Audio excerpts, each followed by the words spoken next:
It's the same great sensor as the Pocket 6K, but it does it in a much better form factor, and a much better form factor to get as many shots as possible.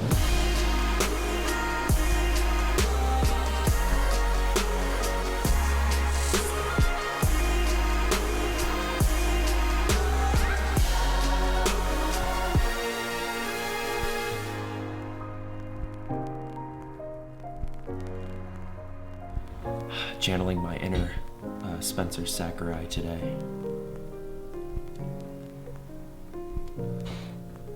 Lovely. So I wanted to make this quick video just to talk a little bit about my experience with the Pocket 6K Pro after using it on a real shoot for one day. It was everything I thought it would be.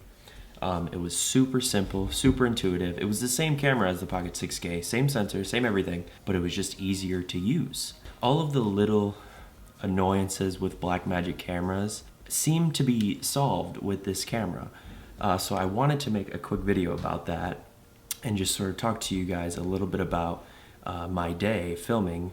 I was filming at a school today for some Levy videos, and I want to talk about just how that went today. So for the first thing, I used this Canon 24-105 f4 lens the entire day. It was sort of like a documentary style, just getting B-roll of kids and stuff. I used this one lens the whole day, and it's more than enough. It has the stabilization built in, so I can get a wide range of shots in a relatively short period of time. I used this lens the whole day. It's the version 1 lens, L version, so it's not even that expensive. It's like $400 or $500 just for this lens, all manual focus. I didn't have any problems with it.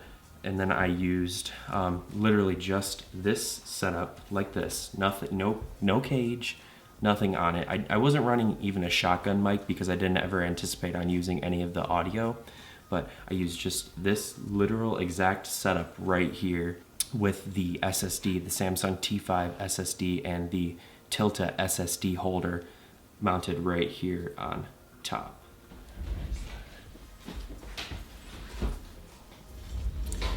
So this was the only thing I had on the camera the entire day, other than the camera itself, which is, you know, if you know anything about Blackmagic cameras, and especially the pocket cameras, they require a lot of rigging and attachments to really make them actually user-friendly. I mean, that was just like kind of mind-blowing for me, and it was like kind of a whole new world. The shoot itself was so much less stressful because I wasn't stressing out over the gear and making sure everything was plugged in. And it's always with these kind of cameras that these ports right here are most susceptible to like something snapping off.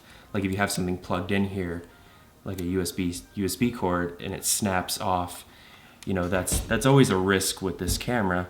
So I think personally, the less things plugged in, the better. I didn't have to worry too much about anything, you know, like breaking off or just making the day a lot more stressful than it needed to be.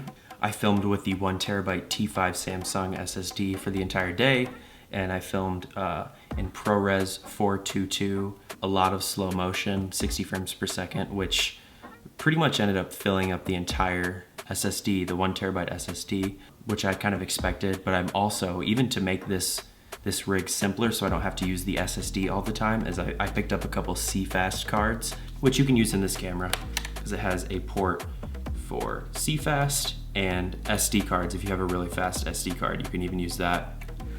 I wouldn't recommend it though, just because it doesn't seem like a very practical way to shoot with, you know, an SD card, whereas there are faster versions and more reliable versions like SSDs and CFast cards. So once I get the CFast cards, I'll even be able to remove the SSD from the top of the camera for most of my shooting if I'm doing, you know, something that is more handheld and, like I said, is more susceptible to the connections potentially breaking off. I'll probably go with the CFast cards first, and then if I'm doing like an interview or something, I'll use the Samsung T5 SSD and the SSD holder, just because I know the camera's gonna be more locked down and in a static position. It's just more safe that way. The tilting screen,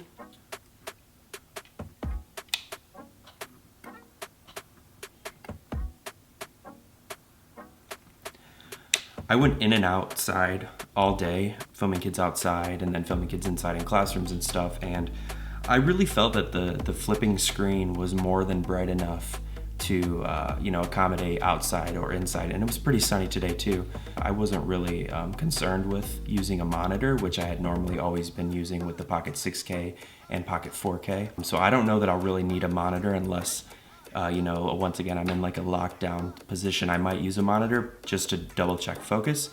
But if I'm doing a lot of run and gun stuff, I don't think I'm gonna really need a monitor because this screen is huge, and I also kept it for the most part at 50% brightness. So we could have been, 50% more bright than I was even using it at. I did set it to 100% brightness for a little while, and I think that definitely drained the batteries a little faster. But again, if you need to brighten the screen, you can. I think 50% is fine. And then that's kind of a good segue into talking about the batteries.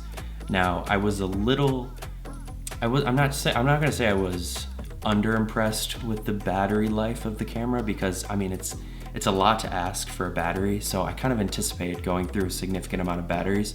But on a 7.5 hour shoot day, I went through about seven batteries, 7 NPF 550 batteries, and everything is going to be linked below that you can check out. I went through about 7 of those NPF 550 batteries, which I've been kind of collecting over the years because you can use them on lights and things like that. But I went through about 7 of those, which is kind of what I expected. But in contrast, that's way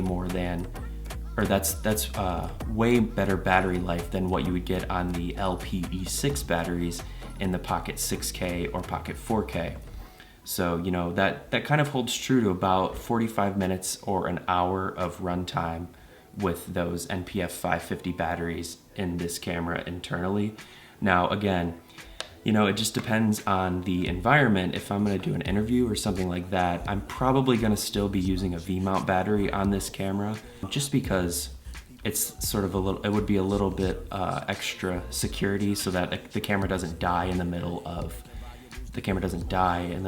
an interview when someone might be saying something important. The new accessibility to being able to film in a more run and gun format and not be concerned with anything else is pretty unbelievable, and is exactly what I thought it might be. And that brings me to my other main biggest feature that I like about this camera is the Builtin NDs. Like I said, I was inside and out quite a few times throughout the day, and I would go out and I would flip the ND 2 stops, 4, 6 sometimes. I don't think I ever actually even used the 6 stop.